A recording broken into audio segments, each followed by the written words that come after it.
Robert of Locksley नामी एक नौजवान रहता था जिसे उसके दोस्त रॉबिन बुलाते थे। रॉबिन अपनी माँ के साथ लॉक्सली मैनर में रहता था, मगर उसके पिता एक फौजी थे और वो दूर बैरून मुल्क लड़ने के लिए गए हुए थे। जंग एक ऐसे मुल्क में थी जहां बादशाह रिचर्ड द लायन हार्ट एक दुश्मन से लड़ रहा था। जब बादशाह रिचर्ड बैरून मुल्क लड़ाई में मसरूफ था तो उसने अपने भाई को बरतानिया की हुकूमत करने के लिए छोड़ दिया। रिचर्ड के भाई का नाम जॉन था, लेकिन वो एक अच्छा आदमी नहीं था, बल्कि वो बहुत ही लालची था। जॉन रिचर्ड से ज्यादा जमीन और जागीर हासिल करना चाहता था। जब रॉबिन के पिता जैसे जमींदार लोग बादशाह के साथ बैरून मुल्क थे, तो जॉन ने उनकी जमीनों और जागीरों को हथिया लिया। एक दिन शहजादा जॉन ने लॉक्सली की जागीर को हथियाने के लिए अपने आदमियों को भेजा। रॉबिन, उसकी माँ और वहां काम करने वाले सारे मजदूर फरार होने के कामयाब हो गए। रॉबिन अपनी माँ को उसके वालिदैन के पास महफूज रहने के लिए छोड़ आया।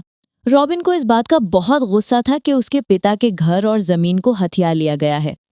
उसने उन लालची आदमियों से इंतकाम लेने की कसम खाई।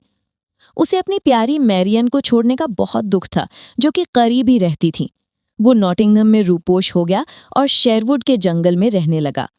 रॉबिन के साथ और आदमी भी आ गए और जल्द ही वहां पर दोस्तों का एक ग्रोह बन गया जो छुप कर रह रहे थे। उनको मैरी मैन कहा जाता था और वो हरे रंग के कपड़े पहनते थे ताकि वो जंगल के पत्तों में आंखों से ओझल होकर छुप सके। वो सब हरे रंग पहनते थे सिवाय रॉबिन के दोस्त विल के। वो लाल रंग के कपड़े पहनता था ताकि वो छिपे तो खजा का पता लग सके। रॉबिन उसे इसके लाल कपड़ों की वजह से विल स्कारलेट कहता था। विल रॉबिन को उसकी जैकेट पर लगी हुई हुड की वजह से रॉबिन हुड कहता था।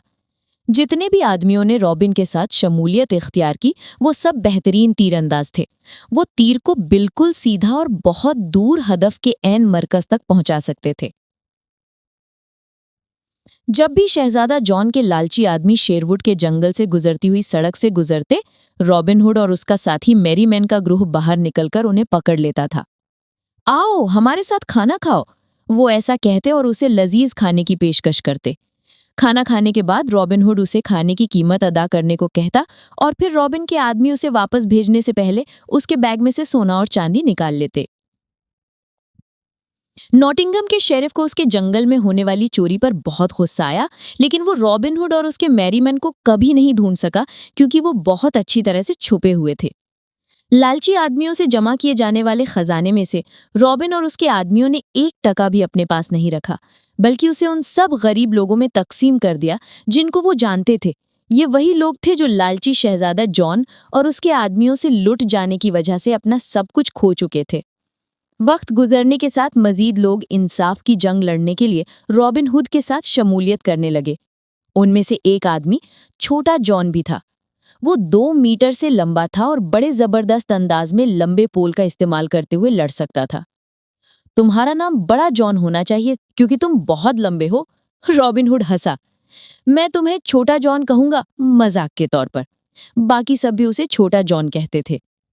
मैरीमैन में शामिल होने वाला दूसरा आदमी एलन एडेल था। वो एक गुलूकार था, तो इसलिए वो मसीकी बजाकर गाने गाकर रॉबिन और उसके आदमियों के लिए तफरीह मुहैया करता। एक दिन फ्रायर टक नामी एक राहिब शेरवुड के जंगल में लॉक्सले के रॉबिन की तलाश में आया। उसके साथ एक नौजवान औरत थी, मैरियन। उन्हें देखते ही रॉबिन बोला। फ्रायर टक ने तफसीलात बताईं।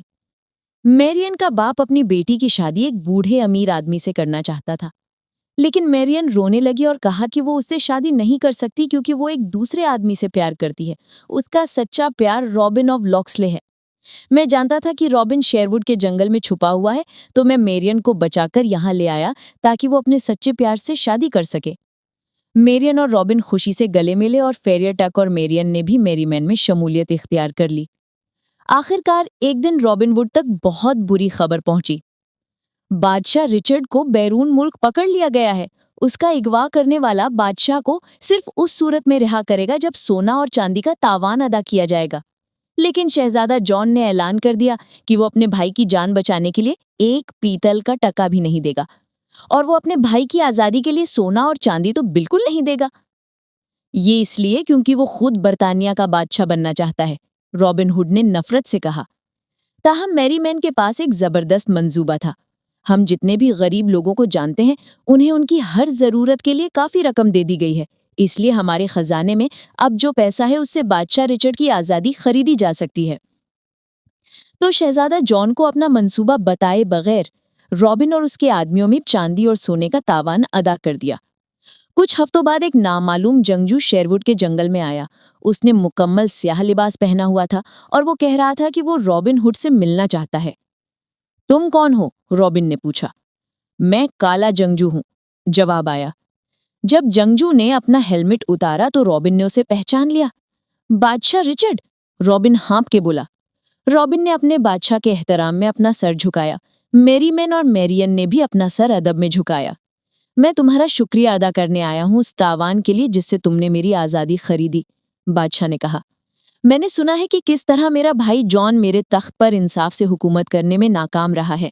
मुझे उसके लालच के बारे में मालूम है और इस बात का भी इल्म है कि किस तरह उसने लोगों की ज़मीनें और घर छीने हैं।